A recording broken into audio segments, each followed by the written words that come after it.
Hey, what's up, everybody? This is Charles Sebastian. I want to welcome you guys to another episode of the Dreamerspro Show, where we cover everything from sports, hot topics, classic debates, and entertainment, and when we give you guys a fresh perspective on things and how we see them. And boy, do we have a show for you folks today that you definitely do not want to miss. But before we get into it, please make sure you like the video and subscribe to the channel. Now, as y'all know, Kevin Durant has one of the most enigmatic NBA legacies and relationships with the NBA media and the NBA fans, to be quite honest with you. We all acknowledge that Kevin Durant is one of the greatest basketball players of all time, one of the top 15, top 12 NBA players of all time. His skill set is at the level of some of the greatest offensive players like Kobe Bryant, Michael Jordan, and others, right?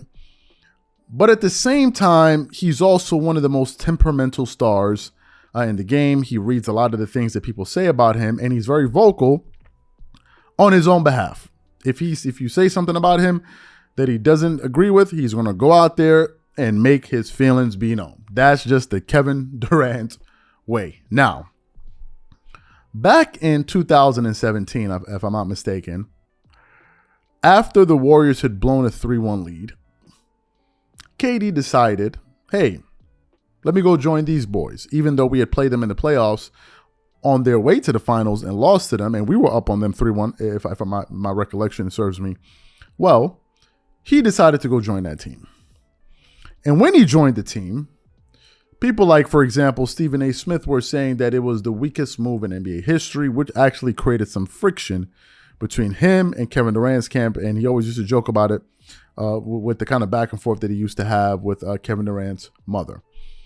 And KD joined the Warriors. They went on to win 2 back-to-back NBA titles, and in those championship runs, he was absolutely spectacular. And he was by far, and this is not up for discussion, the best Golden State Warrior. It was not even close. The first year he won the championship, he was the finals MVP. The second year he was actually trying to give it to Steph.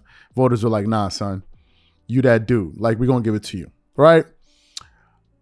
But then he left the Golden State Warriors to join the Brooklyn Nets to go play with Kyrie Irving. And people started taking kind of sneak shots at him like, yo, you left Stephen Curry to go play. But it was the same people that were like, you joined the super team and you took the easy way out.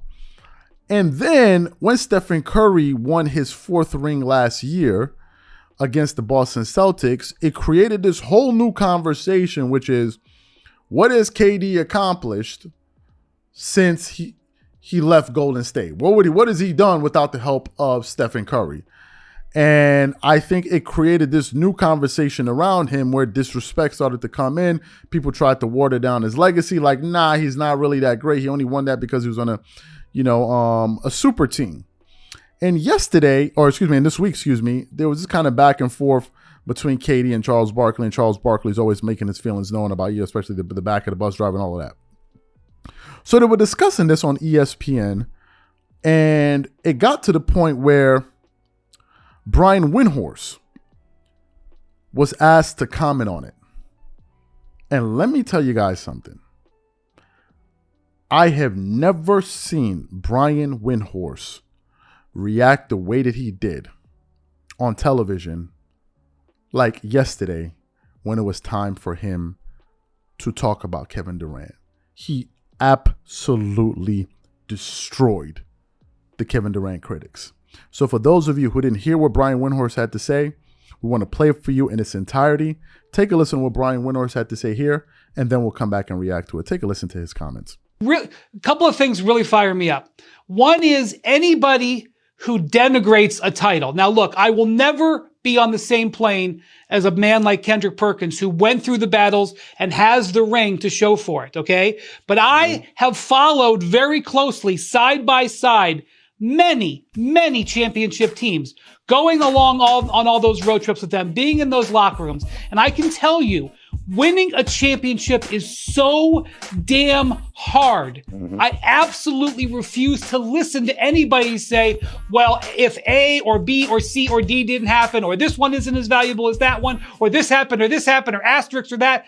It's ridiculous. I can tell you, it's so important and so tough to do it that once you win a championship, you never ever have to say you're sorry. And when it comes to Kevin Durant, and anybody who tries to say that his championships are somewhat not whole is bull bleep. Because I'm telling you, the 2017 championship, okay, when they beat the Cavs 4-1, that Cavs team was awesome. That Cavs team went 12-1 through the East playoffs, okay? LeBron was at the peak of his powers. Kyrie Irving was awesome. They had gone out and gotten shooters around that team. That team was great. I would say probably 80-90% in the history of the game, that team wins. The reason that was 4-1 would be because Kevin Durant was a killer in those playoffs. Now, you could say that the Warriors won before Durant got there. And you could say that if Durant wasn't on that team, that the Warriors might have still been able to beat the Cavs. Maybe it would have gone 7, and this time would have gone the Warriors' way, unlike in 2016. But it went 4-1, and it was a party because Durant was a killer. Anybody who says that Kevin Durant isn't a bona fide champion completely doesn't give him credit for how important that 2017 championship was. And all right, if you still don't believe me, if you still think I'm a fool, then let me present the case of 2019. If Durant wasn't that important and the Warriors would have won without him and he went there to get on the bus, then how come the Warriors didn't win when Durant got hurt? If that was the case, and when Durant suffered that terrible injury, how come the Warriors just didn't pound through the Raptors? No, yeah, Klay Thompson got hurt. Klay Thompson got hurt after it was already 3-2. It was 3-1. It almost was over in 5. If Kyle Lowry hits this shot in the corner at the buzzer, it's over in 5. They lost because Kevin Durant got hurt, okay? Yep. And so I'm not going to try to get in Kevin Durant's head. His actions tell me he does care about legacy, okay? Because otherwise he wouldn't have left the Warriors and he wouldn't have gotten out of the situation with Kyrie to go into a situation with Devin Booker. He wouldn't have done that if he didn't care. So his actions are showing me that he does care. But I would just say to him, and I have said to him, I've watched him in the finals. I've watched him in the regular season. I've watched him in the Olympics. I've watched him hold up finals MVP trophies. I've watched him hold up MVP trophies.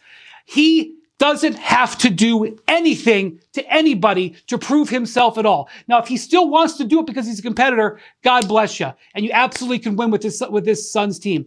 But he doesn't even have to answer this question. It's a ridiculous concept. I have never heard anyone in media speak on the behalf of Kevin Durant the way Brian Windhorst just did.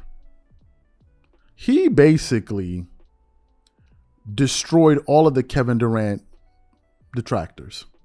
All of the people that would have said, oh, he's not good, he's not good. I mean, the case that he laid bare on ESPN was absolutely a stellar one.